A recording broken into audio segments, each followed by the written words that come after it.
여러분 안녕하십니까. 앞부분 성군 아버지였던 그 성종에 대해서 살펴보고 이번 시간에는 조선시대 망고의 폭군으로 칭해지는 연산군 제10대 군주입니다.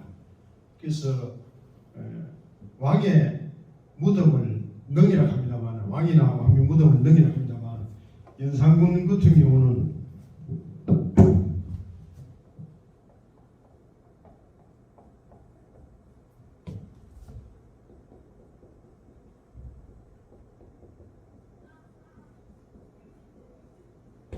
조선 제10대 왕 성종의 뒤를 이어서 왕이 됐던 연산군은 망고의 폭군으로 낙인찍혔습니다. 그러면 과연 그럴 것인지, 폭군에게서 항상 좋지 않은 쪽으로 갈 것인지 그 자체를 한번 살펴보도록 하겠습니다.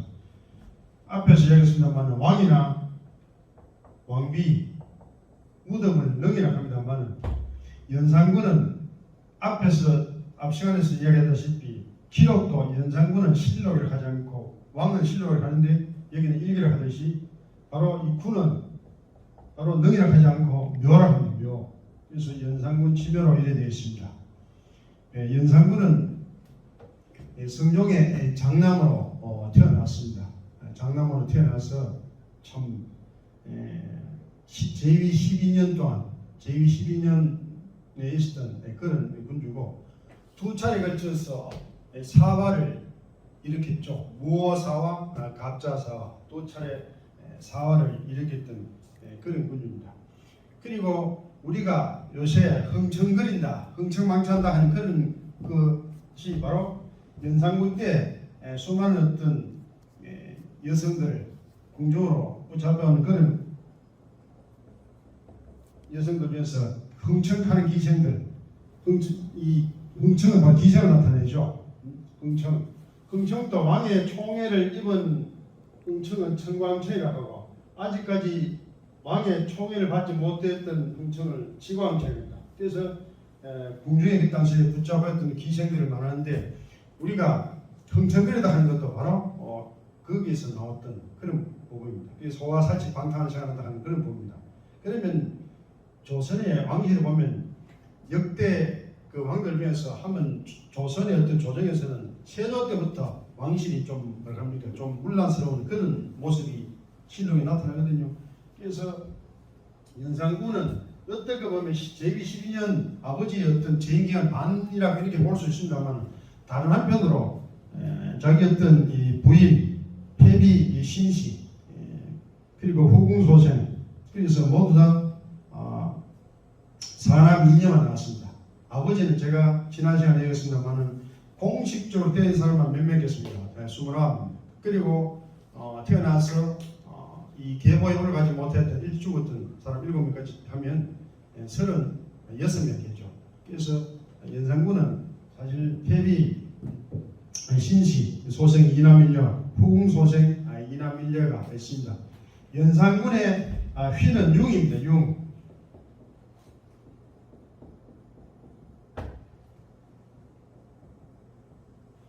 연산군에게 참 혼을 빼앗아갔던 여인이 바로 장녹수입니다. 장녹수죠. 장녹수 여인. 근데 여러분들 가만히 생각해보면 우리 역사에서 장씨 여성들은 간이 큰 여성들이 많은 것 같아요. 담대한 여성들. 여러분들 장녹수, 장희빈, 그리고 우리 전 대통령 시절에 왔을 때는 여러분들 희대의 부도 사건을 일으켰던 장영자, 그리고 또 남자들 중에서는 또 이 아주 이 스포츠에 대해서 일각인 운동선수들 중에 탁월한 사람 많죠. 야구에 뭐 장효조라든가 그 다음에 이 복싱에 장정구라든가 이런 어떤 부분이 많은데, 연산군은 제가 생각했을 때는 이 연산군은 사실 제위 3분의 2 기간 기록을 보면 아주 성분의 기록 같습니다. 성분의 기록 같고, 그리고 제위 3분의 1 기간 아주 급전직하로 이래 나쁘게 표현하는데, 여러분들 연산군의 어떤 연산군을 내쫓았던 이 중종 반정 세력들, 이 중종 반정 세력들이 어떻게 했습니까? 이 중종 반정 세력들이 그 기록을 하잖아요. 역사는 항상 성자의 기록이다 보니 어떻습니까? 자기들한테 유리해서 하는 겁니다. 그래서 자기네 어떤 일종의 부대타잖아요. 부대타의 어떤 정당성을 내세웁니다. 그래야만 자기들 어떤 권력의 정당성을 내세울 수 있지 않습니까? 그래서 앞에서 이야기했다시피 이 조선은 왕의 힘보다 신료들의 힘이 더 강한, 더군다나 그 사대부들이 힘썼던 그런 나라입니다. 그래서 우리가 통상적으로 이야기했을 때 조선의 정치기를 크게 5단계로 나눠본다면 이렇게 이야기할 수 있겠습니다. 제일 첫 번째가 우리가 사대부 정치기입니다. 그 다음에 두 번째가 훈신 정치기입니다. 세 번째가 살인 정치기입니다. 네 번째가 평평 정치기입니다. 다섯 번째가 섀도 정치기입니다.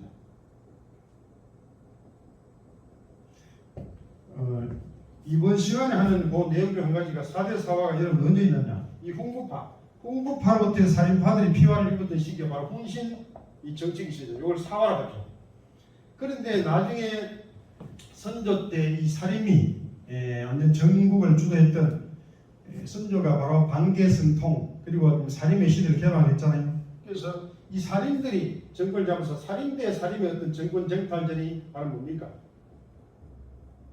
이게 바로 여러분들 붕당이잖아요. 붕당, 당쟁 소위 말해서 이렇게 이야기합니다.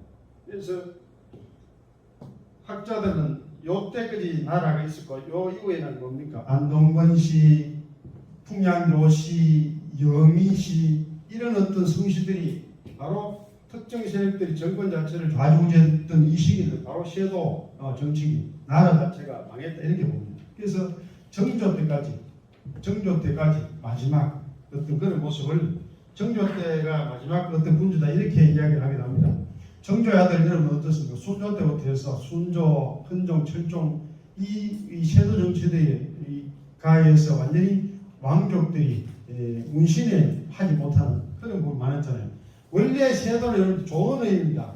세상의 인심을 바르게 한다는 섀도인데 이것이 이 어떤 특정 세력을 나타내는 부정적인 의미를 나타내는 거죠. 섀도. 이 섀도 정치에 갈 때 이 두 가지 다 섭니다. 한자로서 다 쓰는데 이러면서 있거든요. 그래서 연산군 시대는 바로 사대부 정치를 지나서 바로 훈신 정치기 때 이때 탄생했던 그런 부분입니다. 그래서 앞에서 제가 말씀드렸다시피 이 조선시대 신료들이 힘이 얼마나 강하냐면 중국 당시에 청나라에 서도 우리 어떤 조선이 만약에 청나라에서 이 뒤를 받쳐주지 않으면 언제 왕이 쫓겨날지 모른다 이런 어떤 기록이 있을 정도로 참 심한 그런 모습을 보여주고 있거든요. 그래서 당시에 그 숙종 때 청나라에 갔다 왔던 주청사로 왔던 그 정재순 한 사람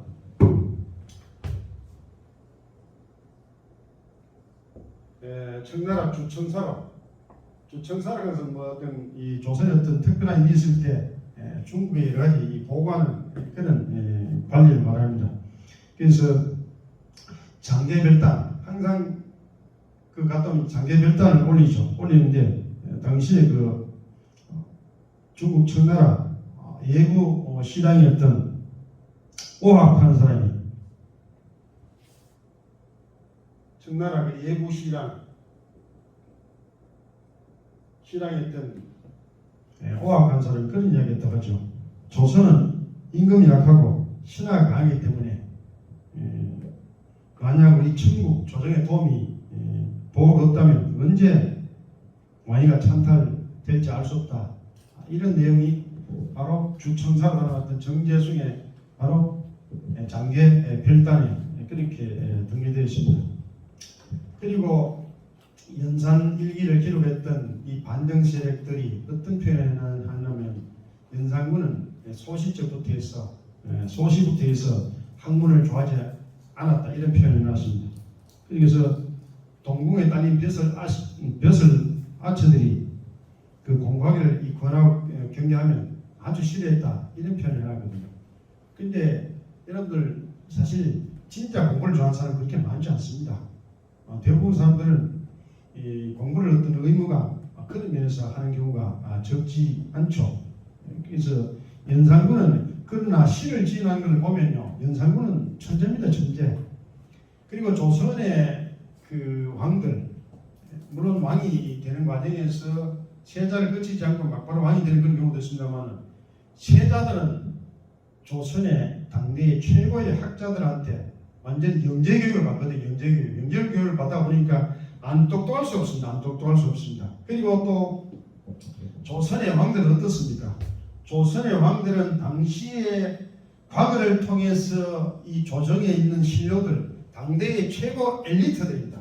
엘리트들을 상대하기 위해서는 어떻습니까? 자신이 알아야 됩니다. 한때 우리 그 대통령 중에서 모 대통령께서 그런 말씀하셨죠. 머리는 빌리면 된다 이런 말씀이 있었습니다만 저는 그 말이 틀렸다고 생각합니다. 머리가 좋지 않으면 머리를 못 빌립니다. 이 머리라 하는 것 자체도 가거든요. 그래서 이 왕들은 이 당대의 최고의 어떤 똑똑한 석학들하고 상대하기 위해서는 딱딱 거기에 맞는 거기에 대응을 해줘야 되는 그런 상황입니다. 그래서 연산군이 결코 뭐 불효가 심하다든가 그런 어떤 일면보다는 이런 면도 강한 부분이 있습니다. 연산군이 망고의 폭군을 지키는 것은 바로 뭐냐? 자기 할머니 인수대비가 이제 병상에 있는 상에서 연산군이가 이제 이 무오사와 갑자사와 일으키고 난 뒤에 무오사와 때는 여러분 어떻습니까? 이 많은 이 살인 세력들, 그리고 또 갑자사와 때는 이 훈구 살인할 것 없이 모든 세력들이 많이 제거되었습니다. 그렇다 보니까 이 사치 방탕한 생활 하다 보니까 병상에서 계속 꾸짖던 인수대비 할머니한테 가서 자기 어머니가 준 것은 세자 시절부터 어려운 풀어지지 않았습니다. 그리고 이제 왕이 되고 나서 그 자체를 알고 있었습니다. 근데 그것을 때려 기다립니다. 그러면서 본다면 연산군도 상당히 무서운 사람입니다. 그래서 당시에 연산군과 연결했던 임사원 같은 사람, 태비 윤씨의 어머니, 자기 어머니였던 태비 윤씨가 어떻게 죽은 과정을 다 이야기합니다. 그래서 연산군이가 그것을 듣고 난 뒤에는 그날 밥을 먹지 않았다.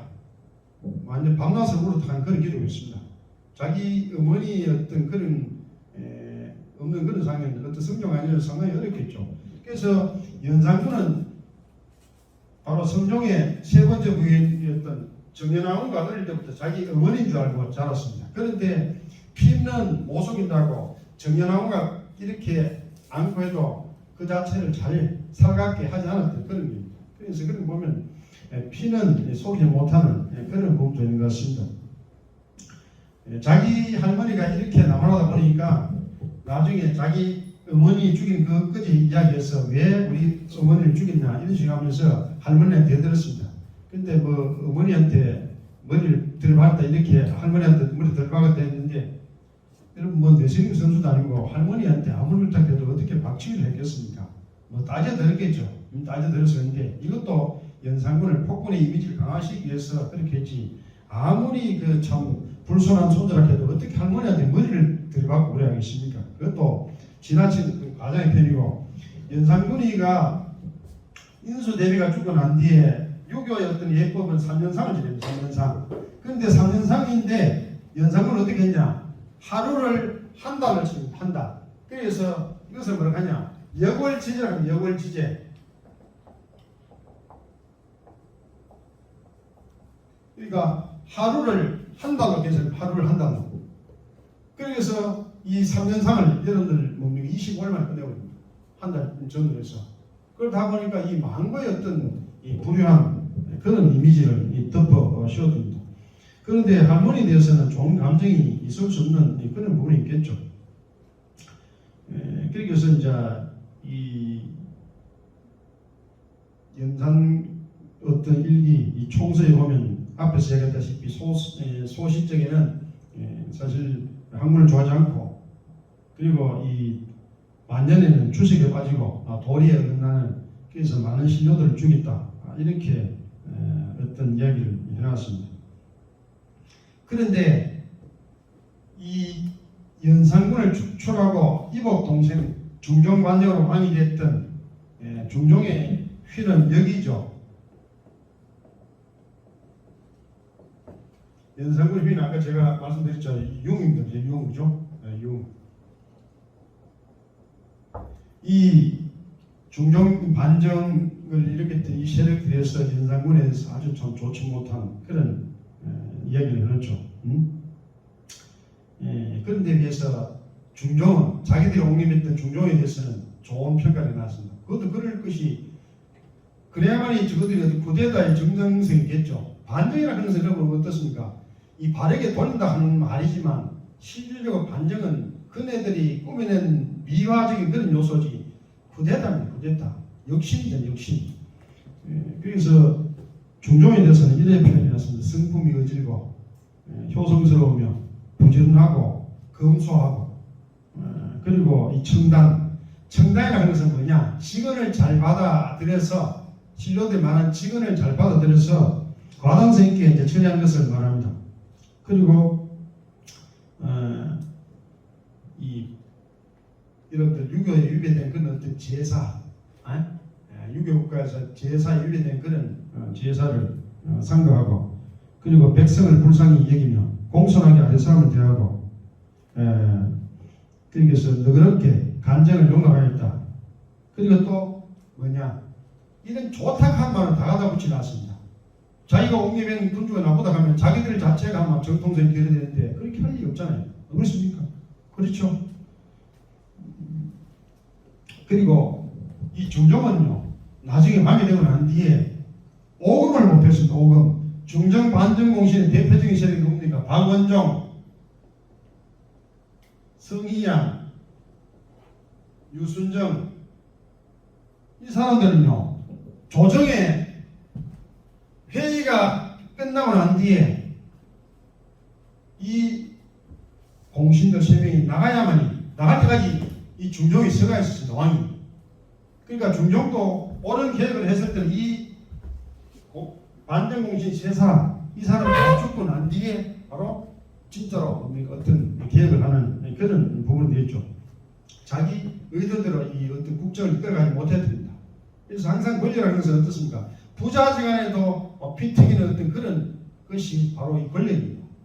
권력을 우리가 비판하지만 막상 권력을 잡게 되면 거기에 취해서 아무것도 보이지 않는 그런 어떤 우를 범하는 것이 어떤 인간 세상이고 권력의 어떤 모순이라 할까? 그런 부분이 있는 것 같아요.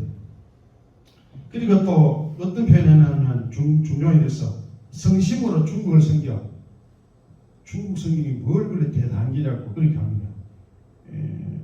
예나 지금이나 항상 우리가 주체적인 어떤 그런 모습을 떼야 되는데 그런 면에서 우리 조선 역대 왕들 중에서 가장 물론 세종도 4대 했던 중국에 사신에 왔을 때 영어문까지 맞이하는 그런 면도 있습니다만 세종의 위대성은 어떻습니까? 중국의 그동안 물질 문명을 받아들여서 이것을 우리 토풍, 우리 끝화시킨 것입니다.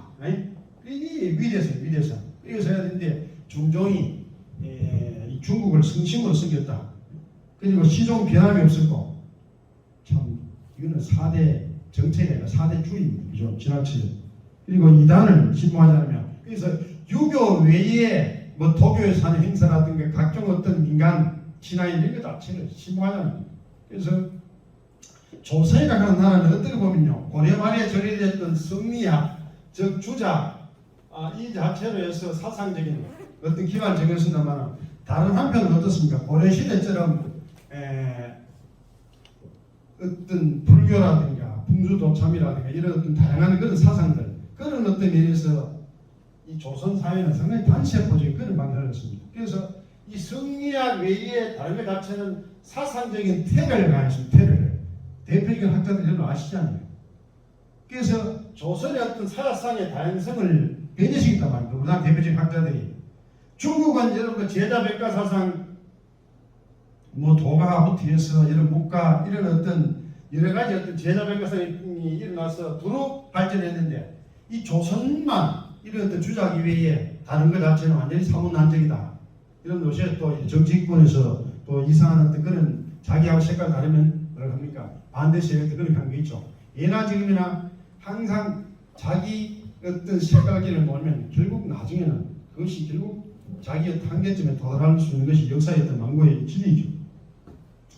그래서 그 어떤 이 사냥 성색을 좋아하지 않았다, 뭐 색을 좋아하지 않았다 이렇게 이야기를 해놨습니다. 그리고 뭐 어떤 이 노는 문화나 이런 부분은 그래 됐다. 그 사치한 일도 마음에 들지 않았다. 중동 신도의 총세 이렇게 표현하고 연산군은 완전히 반대적인 그런 표현을 해놨습니다. 그런데 사실 이 연산군은 앞서 이야기했다시피 성종이 좀 뭐라 합니까? 이 호방하고 아주 호기가 넘쳐서 여성들도 많이 두고 바람을 많이 피워서 그렇지, 연산군은 사실 물론 궁중에 그 당시 안 들은 군주들 있습니까? 다 불려들었습니다. 그런데 그것이 폐위된 군주이기 때문에 그렇게 좋지 못한 평가를 받는 게, 그래서 이런 걸 보면 항상 역사는 양면적인, 그리고 어떤 그 시대의 어떤 시대상을 잘 꿰뚫어 봐야만이 그것을 올바르게 판단할 수 있습니다. 그리고 신라가 이렇게 해서 다 맞냐? 그것도 그렇지 않습니다. 여러분들 앞에서 얘기했다시피 이 훈신 정치, 이 시기의 사화, 훈구파들부터 살인파들이 화를 당했던 사화다. 그러면 훈구파가 화를 당했으면 뭐렇게 표현했을까? 그러니까 살인의 입장에서 이렇게 표현합니다. 그리고 또 우리가 국보 제151호 조선왕조실록도 세계 유네스코 세계문화유산 지정되어 있죠. 유네스코에서 여기다 보면 어떻습니까? 동부아시아의 어떤 이 정치, 경제, 사회 어떤 모든 부분에서 가장 어떤 객관적이고 타당성 있는 그런 자료를 인정해 줍니다. 실록. 중국에도 실록이 있고, 그 다음에 뭐 일본도 있고, 베트남도 있겠습니다만, 중국엔 여러분들 그 청나라, 명나라 이때 실록이 있습니다만 다 사본입니다. 원본이 없어요. 그런데 우리는 다 이 원본이 있습니다. 원본. 그리고 또 그걸 내부를 찍기 위해서 금속 활자를 사용했습니다. 그래서 역사의식이라도 이런 면을 보면 여러분들 의성에 4명의 상두이가 나왔다 하는 그런 그 다음에 조선시대 3대 섹스 스캔들, 의우동, 유감동, 사방티 이런 어떤 사건, 그리고 어떤 그 국내의 어떤 사건, 그리고 왕의 어떤 정치적인 그런 부분. 그래서 조선왕조실록은 어떻습니까? 모든 어떤 국정부터 해서 시시콜콜한 어떤 그런 일까지 다 기재했기 때문에 사회적인 가치가 좋은 겁니다. 그러나 다른 어떤 사회보다 객관적인데, 그러나 이것도 살인 세력에서 기록되기 때문에 이것도 냉정한 어떤 평가를 해볼 필요 있는 게 전적인 다시되는 곤란한 그런 부분이죠. 사실 그 연산군이 전개할 때는 조선이 건국된 지 약 한 100년 정도 되는 그런 시점이었습니다. 그래서 태조 이성기가 조선을 창업하고 난 뒤에 100년 전 되는 아버지가 이제 이 문을 열었던 그런 상이었습니다. 그래서 연산군은 참 왕이 되고 나서 성종이 지나치게 우문정치라는 것은 바로 문신, 유교정치 이 자체를 하다 보니까 항상 여러분들 균형감을 해야 되거든요. 유교도 중요하지만 불교라든가 이런 어떤, 그리고 또 무시나 이런 것도 그걸 해야 됩니다. 그래서 조선 사회가 문양을 그런 면에서도 배제할 수 없습니다.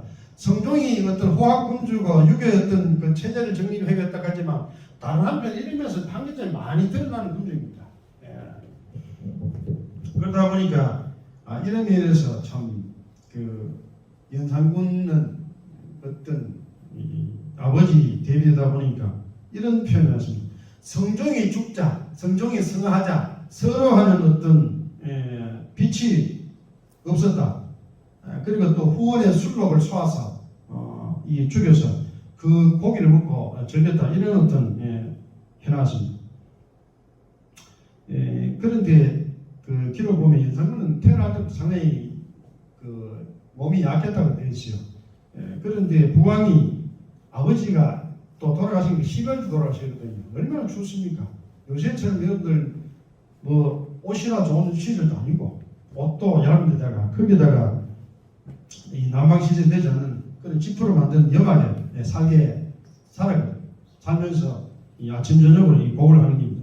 그래서 이런 것을 보면 참 진짜 이게 한 그런 부분입니다. 그래서 성종의 빈청에서 신신이 모셔진 그 빈청에서 하루에 5번이나 고각을 하면서 이렇게 예를 표현하거든요. 그렇게 해서 비서실에서 오늘날 비서실 그 성정원에서 뭘 하냐면 이 전하의 어떤 예통한 것이 예를 지나치다. 애가 지나치면 효가 아니다 하는 이야기가 있잖아요. 아버지가 돌아가신 것도 우는 것도 좋지만 지나치게 해서 이 몸이 상하면 어떻습니까? 국정의 최고 책임자. 이것이 상당히 어렵겠죠. 국정을 운영하는데. 그러다 보니까 이 효가 아니다. 이런 어떤 표현을 해야 됩니다. 그래서 특히 그 노사신도 이런 이야기가 있습니다. 전하께서 하루에 5번이나 이 곡을 하고 슬퍼하는 것이 지나쳐서 이대로가면 큰 병이 날 듯하다. 그래서 마음을 억제하고 곡도 아침 저녁을 했으면 좋겠다. 이런 것을 하였습니다만 연산군은 어떤 이야기를 하냐면 오늘 비가 와서 곡을 하러 가지 못해서 슬픔이 더 큰데 곡 끄지 못하면 어떻게 하냐 이런 이야기를 합니다. 그래서 연산군의 어떤 효성스러운 그런 면을 보여주거든요. 그래서 아무리 그렇다 해도 아버지 돌아갔을 때 슬퍼하지 않는다. 그것은 지나치게 반영 세력들이 좀 좋지 못한 그런 겁니다. 그래서 전통시대에 여러분들 기록들 보면요, 부모가 돌아가시고 효를 다하기 위해서 지나치게 슬퍼하다가 상중에 죽는 그런 경우가 비일비재하게 나타났습니다. 그러면 요새 잣대를 가만히 본다면 여러분들 그런 이야기 했잖아요. 우리가 신체 발부, 불감 훼손, 효지시하라 하잖아요. 신체의 어떤 이 모든 것들 자체를 훼손하지 않는 것이 효의 점이라고 하는데, 그러면 과연 이 부모로부터 물려받은 소중한 신체를 훼손하면서 울고 이렇게 몸이 상한 것이 과연 효인가? 이런 것은 어떤 육의 어떤 좀 이율배반적인 그런 부분도 있죠. 그리고 또 연산군이 집권하던 시기는 아버지 때 이미 대강권, 언론권을 지나치켜다 보니까 이 살인 세력들이 속된 표현을 한다면 간이 많이 부은 정도로 왕한테 심지어는 왕을 능멸하는 그런 풍조가 많아서 능상 직풍이 상당히 많았던 그런 시기였죠. 그러다 보니까 이런 면에서 만연해있던 그런 사람들, 특히 연산 9년 1503년에 9월에 예조판서에 있던 이쇠자, 이쇠자 이 사람은 참 복이 없는 사람. 이쇠자가 어느 날 왕이 죄를 베푼데 이 술이 취해가 왕의 골룡포에다가 말이지 이 술을 쏟아버려.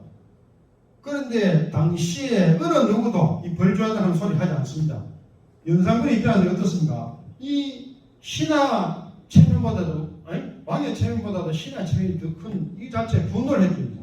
그래서 이쇠자 이런 어떤 이쪽 세력들에 대해서 참 무조 귀양 보내고 그 아들을 파직시키는 그런 상황이 됐죠. 그래서 조선의 사대부들은 왕을 특별한 존재를 보지 않고 바로 왕을 제1의 사대부로 봤지, 자기들과 대등한 그런 존재로 봤지 왕을 뭐 특별하게 자기 위에 있다 이렇게 보지 않았습니다. 그래서 인사는 또 백성들을 사랑하는 그런 기록도 많이 보면요, 이래 나오십니다. 백성들이 굶주린 기색이 있음을 보고 매우 근심하고 위사람을 신경이는 그 풍습을 몹시 한석이 여긴다 하는 그런 기록이 나왔습니다. 그래서 때때로 생각이 충성스러운 진실하고 충성스러운 것을 보고 싶고 그리고 마음에 거짓 없는 정성을 보고 싶다 이런 이야기합니다. 그래서 신료들이 왕 앞에서 권력 앞에서 아부를 하는 그런 모습을 우회적으로 표현하는 그런 것이 있더랍니다. 그래서 이것은 결국 뭡니까? 신하들이 입으로는 뭐 충과 민본 정신을 내세우지만 이것은 어디까지나 그들을 이익과 어떤 하나의 관념적인 수사하게 불과했던 겁니다. 여러분들 사실 우리 역사에서 수많은 어떤 인물들 오고 갔습니다만 민본 지금도 그렇잖아요. 늘 볼모를 담는 것이 국민입니다. 백성들입니다. 이 전신이 다 거의 다 립서비스입니다. 예나 지금이나 진짜로 민본을 실행한 우리 역사의 인물들은 그렇게 많지 않습니다. 손을 꼽을 정도입니다. 이 민보라는 것은 자기 가지고 있는 기득권을 다 내려놓고 정말로 뭐합니까? 이 추운 배고픈 이런 백성들 같이 함께하는 그런 군주가 진정한 군주고 신료들이지 입으로만 백성들을 위한다 이런 식으로 하지만 기득권 하나도 내려놓지 않고 그런 면에서 저는 우리 역사에서 기득권을 가진 세력인데도 참 정말로 민본정치를 실현한 사람 누구냐? 교산 허균, 그 다음에 장고 김유, 장국 김육은 이 대동법을 시행할 때 이 사기 김정성의 아들 신독재 김직과 이 대립을 하면서까지 그랬습니다. 그때 당시 우암 송신이 뭐라고 했냐? 우리 집안이 지렁이 집안이라면 바로 이 장국 김육 집안이 농아사극 집안이에요. 그러는 것 자체 다 내고 기득권을 여러분들 등다 씌고 배부르기 때문에 절대로 개혁을 원하지 않습니다. 그래서 그것을 하나하나 다 설득해가면서 민본을 실천했던 위대한 경세가, 저는 학자들도 역사에 기한 것도 대단히 높게 평가합니다만 그보다는 진짜로 국민을 위한 것은 경세가 이 세상을 경유해서 백성들의 어떤 이로움을 위해서 노력하는 그런 인물들이 저는 경세가다 이렇게 보고 있습니다.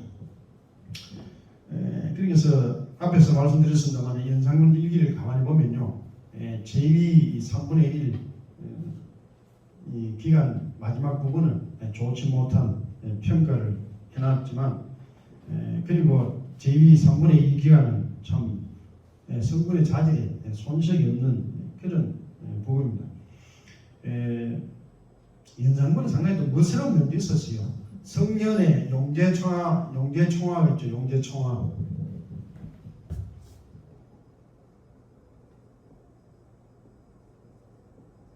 성년 그 용제총화, 여기에 기록을 보면 참 재미있는 기록이 있습니다. 금운고 타는 사람이 오랫동안 없다가 금상, 즉 연산군을 말하죠. 금상이 풍류에 뜻을 두어서 이를 가르침으로써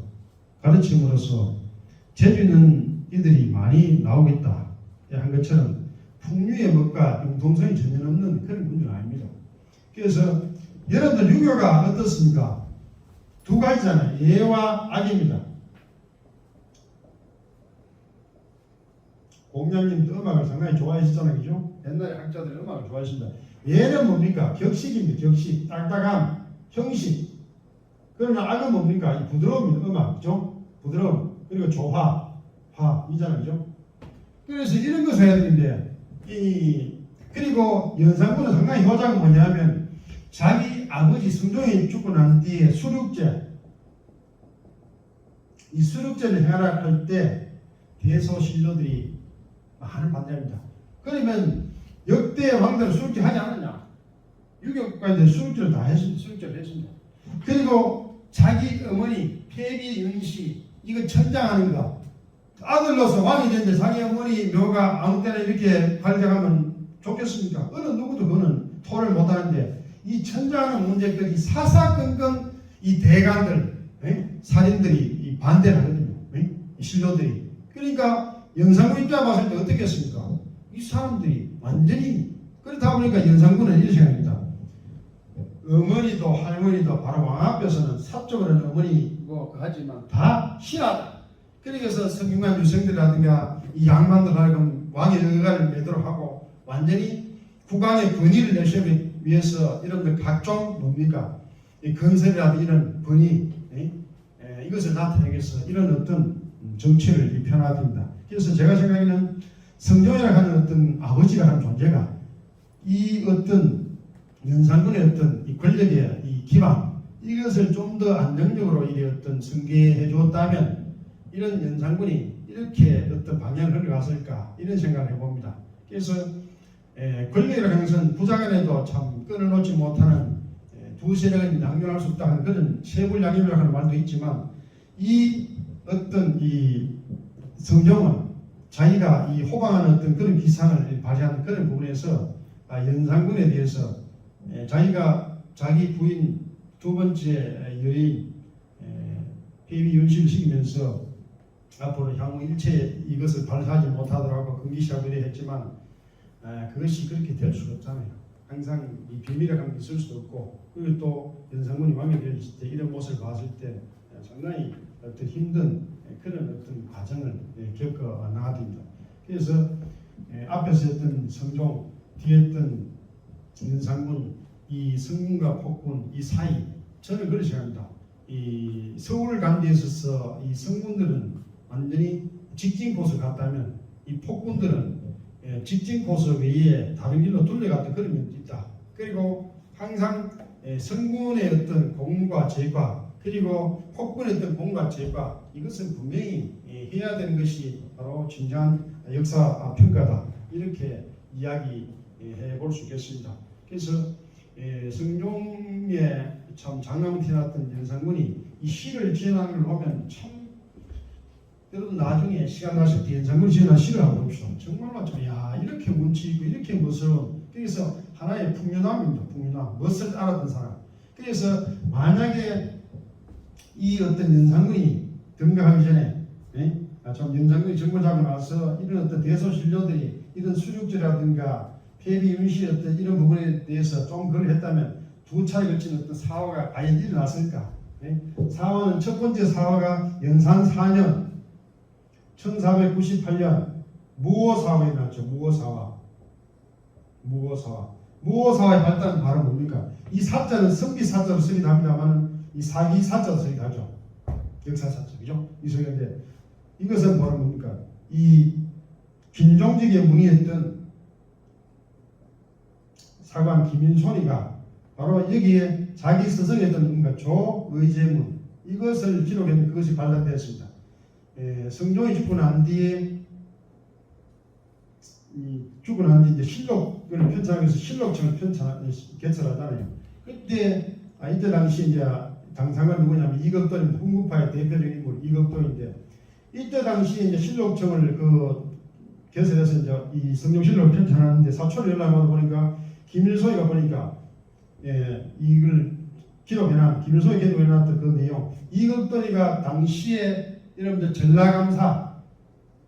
전라도지사들이죠. 감사 재직 시대에 장흥 희생들하고 희생 파티하는 것입니다. 이때 당시에 희생 파티하는 게 있었습니다. 그런데 이 당시에 때가 안 좋았죠.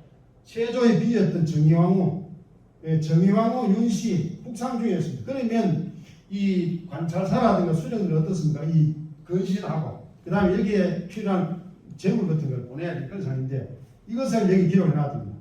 그래서 이것도니까 김일소 찾아가서 좀 빼달라고 합니다. 사초에 있는 것을 빼면 등기 천천만 멸문제하려 합니다. 그쪽 역사 기록을. 그래서 1년 지하에 거절해 버렸습니다. 그래서 이것들이가 고민하다가 나중에 이것을 이제 동조했던 사람이 누구냐 유자가입니다. 유자가를 찾아가니까 유자가에도 김종직한테 불만 있죠. 김종직이 한때 남도 군수로서 이 시찰을 하다 보니까 어느 건물에 정자에 이 유자가의 글씨가 글씨가 되겠습니다. 그래서 이게 누가 이제 그래서 편액을 끓이면서 불질러 버립니다. 신문을. 그래서 유자가에는 참 일을 갈았죠. 자기가 소식을 듣고. 그렇지만 당시에 김종직은 성종의 지극한 총애를 받았고 했기 때문에 결국 그렇게 할 수 없었습니다. 유자가의 무서운 것은 오히려 자기 김종직의 문인을 자처하고 김종이 죽어서 제문을 짓기도 하고 예도하고 했는 상인데 이것을 깨달아내서 완전 복수를 하죠. 그래서 연락하다 보니까 이 조의제문 바로 초나라 항우가 바로 초나라 회왕을 죽인 그런 사건 즉 세조가 바로 누굽니까? 어린 남종을 주는 것을 빗댄 것이 되다 이렇게 해서 이때 당시에 바로 관련된 많은 사람들이 피화를 입었던 그런 사건이고 그 다음에 두 번째 사화는 바로 연산 10년 1504년 이때 당시 갑자사화죠. 갑자사화. 그래서 이 연산군이가 이제 이런 호화 방탕한 생활하다 보니까 궁중에 사치하고 하다 보니까 궁중에 어떤 재정이 고갈되고 그래서 이때 당시에 훈구파 재산을 몰수하려고 합니다만 이때 당시 훈구파들이 유들유들한 훈구파들이 여기에 뺏기기 마음하죠. 그래서 거기에 고라고하지 않습니다. 그래서 이것을 기화를 잡아서 나중에 이제 때를 봐서 이렇게 했던 것이 바로 이 갑자사화죠. 갑자사화 이때는 바로 폐비윤씨 사사 사건에 관련되었던 사건입니다. 이때 당시에 폐비윤씨 사사 사건 임상을 중심으로 해서 이 세력들이 밀고를 하죠. 이미 연산을 세자실 때 우리 알고 있었습니다. 왕이 되고 나면 알고 있었는데 속에 딱 장가하고 있었습니다. 그래서 임상의 어떤 고변을 위해서 폐비윤씨 사사 사건에 관련되었던 이 많은 인물들 살인파, 홍구파 할 것 없이 이 두 세력이 다 척결되어 버렸습니다. 그러다 보니까 궁중에는 어떤 비판 세력도 없고 그리고 연산군에 어떤 지지하는 세력도 없고 그렇다 보니까 어떻습니까? 완전히 돌이킬 수 없는 강을 건너 가버립니다. 그래서 항상 어떤 정당한 어떤 권력을 유지하고 그리고 또 올바른 어떤 권력을 시행하기 위해서는 가장 중요한 것이 뭡니까? 우군입니다. 우군 없는 정책이 실패하거든요. 그래서 성종은 바로 보면 우문 정책이었잖아요. 문을 통해서 유교 정치를 통해서 자기를 정권을 잡았다면 이때 당시에 참 연산군도 풍구파 살인파는 좀 그래 했다 할지라도 백성들을 위한 어떤 통치를 했다면 망고의 어떤 성군으로 기록될 것인데 연산군 역시 그런 면에서 좀 자유로울 수 없는 그래서 자기 어떤 권력 유지 그런 면에서 흘러갔기 때문에 연산군이라 하는 존재도 폭군으로 기록되었습니다. 그러나 또 다른 한편으로 본다면 연산군은 이 제위 3분의 2기가 그 다음에 제위 3분의 2기가 그것을 나눠서 할 수 있는 것은 아니고 그리고 중동 반정 세력들에 의해서 이런 것은 다 기록되기 때문에 굉장한 어떤 평가 이런 것을 통해서 알 수 있습니다. 그래서 성군과 폭군은 어떻게 보면 종이 한 장의 차이다 이렇게 보여집니다. 아버지 성종이 이 성군을 하지만 그것은 신료들의 어떤 정치를 중심으로 이끌어가는 것이고 연산군은 바로 자기의 어떤 강력한 왕권 이것을 이끌어갔습니다. 그러나 이 자체도 좀 더 공적으로 쓰고 국가와 백성들을 위했다면 성종의 아들이었던 연산군이 좀 더 빛나는 그런 모습이었을 것인데 그렇지 못했기 때문에 연산군도 역사의 어떤 그림자가 아직까지 드리워지고 있다 이렇게 여겨집니다. 여러분들 고맙습니다. 오늘 여기까지 하겠습니다. 경청해 주셔서 감사합니다.